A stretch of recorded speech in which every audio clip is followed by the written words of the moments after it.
AC leaking water or blowing warm air? Stop calling a technician, try these 5-minute fixes first and save yourself hundreds of dollars.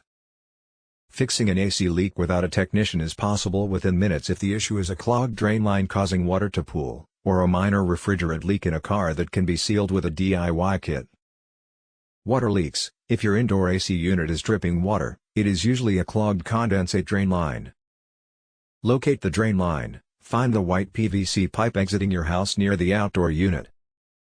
Use a wet/dry vac. Place a wet/dry vacuum over the end of the PVC pipe outside. Seal the gap with your hand or a rag. Vacuum for 2 to 3 minutes. Run the vacuum to suck out debris and standing water.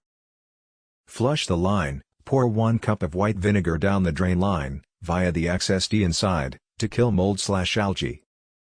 Refrigerant leaks. If your car's AC is blowing warm air, you can use a stop leak product for minor, slow leaks. Locate the low side port. Find the low side service port on your AC system. Use stop leak. Attach a DIY AC stop leak canister, like AC Pro Super Seal, to the port, start the engine, turn the AC to max, and empty the can. Circulate. Allow the system to run for 15 minutes to seal the leak. Other quick DIY fixes: replace air filter. A dirty filter causes evaporator coils to freeze, leading to water leaks when they melt. Replace every 1 to 3 months. Clear outdoor debris. Ensure the outdoor unit is clear of leaves and dirt to prevent system stress. Reset the unit. Sometimes a simple power cycle, turning off at the breaker for a few minutes, can resolve minor glitches.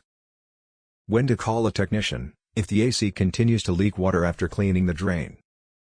If you hear a hissing sound, indicating a major refrigerant leak. If the AC is icing up repeatedly. Disclaimer: DIY refrigerant work can be illegal in some areas, and handling high-pressure refrigerant requires caution.